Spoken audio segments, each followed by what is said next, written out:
Então nós percebemos ontem alguns assuntos, né? Em Gênesis 35, quando então, se nós parar o Gênesis 34, vocês lembram que a filha de Jacó foi violentada, foi abusada, né? Aí os filhos de Jacó ali mataram o abusador, o pai dele e toda aquela cidade. E aí Deus teve que então tirar eles daquela cidade, né? Para entrar em outra que era a vontade de Deus, que Jacó com sua família entrasse em Betel, que significa casa de Deus, né? E ali então eles entraram em Betel. Jacó mandou purificar cada um deles, né? Jacó ali mandou cada um deles se purificar, se santificar, abandonar seus ídolos, seus deuses, para poder morar ali na casa de Deus, ali naquele território consagrado a Deus. Aí eu falei ontem sobre isso, que a nossa vida tem que ser desprovida de qualquer tipo de idolatria, imagem, apegos, vícios que não provém de Deus, e ser de fato a nossa vida a casa de Deus. O capítulo então vai mostrar ali do 35 que vai acontecer da Débora, que era babá de Rebeca, ter morrido. Naquele momento nós já entendemos que Rebeca já tinha partido também, já tinha morrido. Mais para frente termina falando que Isaac também morre, né? Então tanto a mãe como o pai de Jacó e de Esaú então morreram. Terminou ali aquela saga de Isaac e de Rebeca na terra e continuou dando sequência ali a Jacó, né? Claro que depois nós vimos que a própria Raquel, a mulher de Jacó, teve um parto de risco, um parto difícil. E ela, no parto, então, quando veio o bebê para fora, ela botou o nome de Benoni, que significa filho da aflição. Mas aí Jacó pegou e não permitiu. Disse que aquele bebê que nasceu seria o filho da felicidade, o filho amado, o filho da mão direita, né? E ele não permitiu que a sua mulher, em parto de risco, ele morrendo, pudesse amaldiçoar seu filho. Ele aprendeu, então, que jamais nós devemos deixar as dores dessa vida nos definir, mas sim Deus, né? Nós sermos fiéis a Ele em qualquer circunstância. Raquel também acaba por morrer, né? E essa é a história de Jacó. E Jacó, então, continua. Agora está sem Raquel. Provavelmente Leia ainda está viva, né? E a vida dele segue. Segue normal. Deus abençoa, Deus prospera. Mas vocês lembram que Jacó tinha um irmão, no qual ele se encontrou, né? Depois teve um perdão entre eles, que era Esaú. E aí agora em Gênesis 36, nós vamos ver uma lista de vários nomes dos descendentes de Esaú. Eu vou ler, por exemplo, aqui, queridos, olha só. São estes os descendentes de Esaú. Estes são os descendentes de Esaú, também chamado de Edom, que significa vermelho. Esaú, Edom, significa vermelho, né? Esaú casou com 2 mulheres do país de Canaã. E aí vai começar a falar, queridos, as mulheres que ele teve, os filhos que ele teve, né? Quantas pessoas aí ele gerou através das suas escravas, das suas mulheres. E você vai perceber que Esaú igualmente também prosperou muito, né? Não só Jacó prosperou, como também Esaú prosperou, teve família, teve empregados, teve sucesso, teve profissão, teve finanças.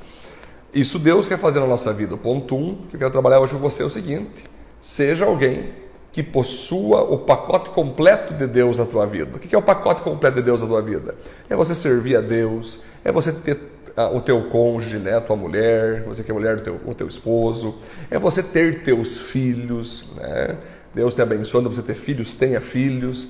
Se você não pode ter filhos, nem que você adote, mas tenha a experiência de poder ser pai e mãe, né? É você ter um trabalho, uma profissão abençoada, é você poder estar estudando, se desenvolvendo, é você poder fazer um churrasco, comprar presentes, sobrar dinheiro para que você possa abençoar pessoas e ter uma vida normal, uma vida justa, uma vida feliz.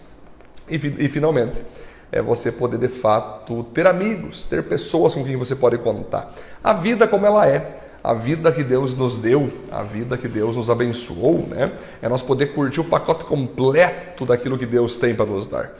Deus não quer que nós só pensamos em espiritualidade, se bem que esse é o papel principal, nós buscarmos a Deus. Mas Deus nos quer ver bem emocionalmente, nos relacionamentos Deus quer que a gente tenha muitos amigos, muitas pessoas a quem nós podemos contar, confiar, distribuir, compartilhar a vida. Deus quer te ver com finanças equilibradas, Deus quer te ver com filhos, Deus quer te ver influenciando essa terra, né? Aí nós vamos passar então para frente aqui, gente. Nós vamos ver o segundo ponto, que é o seguinte: às vezes o afastamento de algumas pessoas é o melhor negócio que tem para prosperar a sua vida. Às vezes o afastamento, então, olha só, gente, às vezes, o afastamento de algumas pessoas é o melhor negócio que pode prosperar tua vida, sim? Vamos perceber aqui, queridos, olha só. Esaú saiu da terra ao redor de Jacó, que eles eram meio que vizinhos, ele e Jacó, né? Saiu dali, porque a terra em que ele e Jacó estavam morando era pequena demais para os dois. Eles tinham muito gado e por isso não podiam ficar juntos. Portanto, Esaú, também chamado de Edom, foi morar na região montanhosa de Seir. Ou seja, queridos, eles estavam num território, ele e Jacó, né, Esaú e Jacó, que já tinha preenchido todo aquele território de gado, de bens, né, de terras, de plantações. E já não existia mais, aquele espaço era pequeno demais para os dois, né? E toda vez que você está com alguma pessoa e você percebe que está pequeno demais um espaço para você e outra pessoa, a tendência é começar a dar briga, a tendência é começar a acontecer de um querer tomar do outro o que é seu, né? Um querer brigar com o outro, manipular o outro. Então Deus fala para Esaú que era necessário ele ir para outro território, ficar longe de Jacó, para ele poder prosperar ainda mais. E assim é a nossa vida, queridos. Tem muitas pessoas que são, por exemplo, empresários, que são ali empresários, eles são empresários, mas estão associados com alguém, ou possuem algum tipo de empresa no qual eles prestam serviço, são ali às vezes funcionários, podemos dizer também, de uma empresa, mas uma pessoa cheia de potencial, cheia de talento, cheia de sonhos, mas parece que chega um momento que aquele patrão, aquele sócio, aquela empresa a qual você presta, né, serviço, não te valoriza, não te ajuda, não te permite crescer mais, não te permite expandir mais, você se sente travado, se sente engaiolado, né? Você se sente preso. E aí você percebe que ou você então se adapta àquele nível ali que você sabe que nunca vai prosperar mais, porque teus chefes são cabeçudos, não vão te deixar prosperar, o teu sócio é medroso, né? E você se adapta a isso aí. Ou você decide romper, você decide entender que aquele momento está pequeno demais para você, aquelas pessoas ou aquela pessoa. É necessário você abandonar aquele ciclo, fechar aquele ciclo, entrar em um novo ciclo para que a tua prosperidade siga acontecendo de modo ainda mais poderoso, ainda mais forte. E aí eu lhe pergunto aqui, quem são as pessoas, quais são talvez os negócios, os trabalhos, algum tipo de envolvimento que tu tem hoje, que você está feliz, mas tu percebe que não sobe mais, não tem espaço para avançar mais, está tudo estabelecido, mas você tem no coração um desejo de prosperar, um desejo de avançar ainda mais, mas ali está travado. É necessário então você fazer como Esaú, bate o boné, né? Fecha o ciclo, fecha com sabedoria o ciclo, né? Dá um aviso com antecedência, prepara bem e salta para o teu novo momento, e salta para o teu novo negócio. Você nunca deve estar preso em gaiolas. Entenda isso. Evite permanecer em locais que você se sente preso, que tu não consegue servir, tu não consegue avançar. Esse é um local que não pode ser para você. Você está sendo sufocado. E toda pessoa sufocada, com o tempo, pode perder o seu ar e morrer.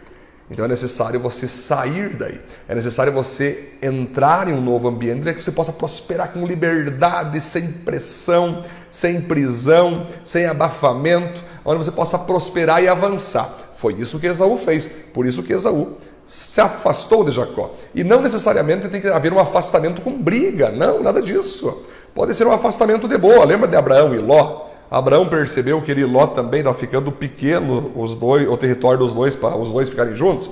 Abraão disse: Ló, tu é meu sobrinho, vamos ficar de boa, a gente cresceu juntos. Escolhe uma terra aí, a que tu escolher tu fica, que sobrar eu vou. Né? Lembra daquela história? Bem por fim, Ló acabou escolhendo o pior lugar, ele foi pela vista dos olhos e lá era Sodoma e Gomorra, né? Mas de qualquer maneira, não quer dizer que tu tem que brigar com aquela pessoa, só tu dividir ou tu sair. Não, é no papo, é na parceria. É você falar: olha, cara, eu percebi assim que não dá mais nós andar junto, né? Deus abençoe, obrigado por tudo aí. Vamos preparar o nosso ambiente para mim poder ter o meu próprio negócio, para mim poder ter o meu outro trabalho, ou ir para outra empresa, ou ir para outro ambiente onde é que eu possa prosperar mais, né? E você fazer com tranquilidade, fazendo a parceria, é sair pela porta da frente para que você tenha a tua próxima prosperidade, né? Depois nós vamos ver também o ponto 2. Olha o ponto 2. Deus prospera quem ajuda outras pessoas a prosperar. Olha só, Deus prospera quem ajuda outras pessoas a prosperar. Nós vamos analisar aqui, querido, você vai passar o tempo, os descendentes de Esaú vão chegando, os netos, bisnetos, né? Aí vai mostrar um cara aqui, olha só que interessante. Zibeão foi pai de 2 filhos, Aías e Aná. Aná foi o descobridor das fontes de água quente no deserto, quando estava tomando conta dos jumentos do pai. Então você veja que esse Aná aqui, ele conseguiu ser o descobridor das águas termais, de águas quentes ali, né, que poderiam ser usadas para vários tipos de funções. Certamente ele ficou muito próspero ao descobrir isso, pode vender essas águas, pode comercializar essas águas e tudo mais, pode ter empregados em cima disso. Mas o segredo aqui é o seguinte: por que ele descobriu essas águas termais, essas águas quentes no seu próprio trabalho? É porque ele estava tomando conta do rebanho do seu pai.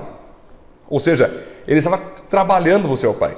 Ele estava mantendo o sucesso do seu pai administrado, mantido. Ele estava debaixo do seu pai, fazendo com que o seu pai mantivesse o sucesso dele no trabalho que ele tinha, né? E aí que nós vamos trabalhar o seguinte: nós vamos perceber que Deus, quando ele quer te prosperar, quando ele quer fazer você ser um sucesso, primeiro ele vai colocar você fazer outra pessoa prosperar e outra pessoa ser um sucesso. No caso de Aná, ele estava fazendo o seu pai prosperar, o seu pai ser um sucesso, até que finalmente no meio do trabalho dele, ele mesmo foi um empreendedor de águas termais, de águas e fontes, de águas quentes. É assim que funciona. Na vida, Deus vai precisar que você aprenda primeiro, antes de ser um sucesso, que você faça que outras pessoas sejam um sucesso. Na vida, antes de você fazer outras pessoas, antes de você, aliás, prosperar, Deus vai querer que você faça outras pessoas prosperarem. Porque o que você planta, você colhe. No momento que você fez alguém ser um sucesso, lá na frente outra pessoa vai fazer você chegar no teu sucesso. No momento que você fez uma pessoa prosperar, lá na frente, talvez essa mesma pessoa ou outras pessoas também sejam usadas por Deus para levar você à tua própria prosperidade. E no meio do caminho, você vai receber inspirações, criatividades para conseguir prosperar e crescer ainda mais. Amém, queridos? O ponto 13, então: mais do que discípulos, faça discipuladores. Olha só, mais do que discípulos, faça discipuladores. Olha aqui, gente. Então Esaú foi tendo tanto descendente, neto, bisneto, tataraneto, que ele conseguiu ter, inclusive, na sua descendência, homens que se tornaram reis. Olha só, os reis de Edom, os seguintes reis governaram a terra de Edom, um depois do outro, no tempo que Israel ainda não tinha rei. Aí vai falar do Belá, vai falar do Jobab, do Uzã, do Haddad, vai falando os nomes de vários reis que descenderam aí então de Esaú. Olha que legal, gente. O que mostra para nós isso? Que nós, como cristãos, nós, como pessoas de Deus, devemos treinar nossos filhos não apenas para depender de nós, muito pelo contrário, devem ser treinados para depender de Deus e eles mesmos serem líderes, grandes líderes na igreja, grandes líderes empresariais, grandes líderes sociais. Não sei se você sabia, mas lá em Israel, quando um judeu está treinando o seu filho, está cuidando do seu filho, ele fala para o filho o seguinte: filho, eu não quero que você jamais pense em ser um gerente de banco. Aí o filho pergunta: mas por que, pai? Ser gerente de banco é espetacular. Não, eu quero que você seja dono de um banco, porque nós não fomos criados para ser cauda e sim cabeça. Então, os judeus criam os seus filhos para começarem a entender que eles são chamados, estão sendo treinados para serem líderes da sua sociedade, né? Então nós temos que entender isso. Como também Jesus nos ensinou, nós deveríamos fazer discípulos. Lembra? Ide por todo o planeta fazendo discípulos. Faça eles aprenderem as palavras, obedecerem as palavras, batize nas águas, né? Envie eles. Mas o principal ali na tradução principal é o seguinte: o principal não é fazer discípulos, mas é fazer com que esses discípulos mais para frente tenham outros discípulos. Foi o que Jesus fez. Ele pegou 12, treinou, eles pegaram outros 70, foram crescendo, foi até 500 pessoas ali na ressurreição de Cristo e depois incendiou o mundo inteiro. O principal então, queridos, é nós não levar pessoas apenas a serem discípulas, mas serem potenciais discipuladores, porque então o nosso alcance será ainda maior.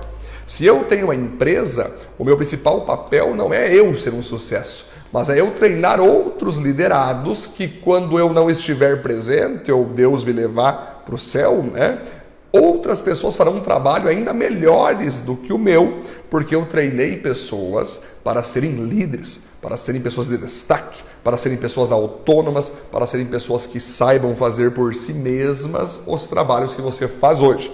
Então, o principal de uma pessoa que quer ser influência nessa terra não é ter liderados, é fazer de liderados serem líderes que tenham outros liderados, e assim vai indo, é que nem um efeito dominó. Você consegue alcançar muitas pessoas e ser uma influência muito maior quando você treina pessoas para ser como você, um treinador de outras pessoas, um capacitador de outras pessoas, pessoas que querem governar. Quando a Bíblia fala que Deus é o Rei dos Reis, é interessante nós entender que Rei dos Reis aqui significa que o povo de Deus é visto como rei. Pedro disse que nós somos o sacerdócio santo, a nação santa, o sacerdócio real.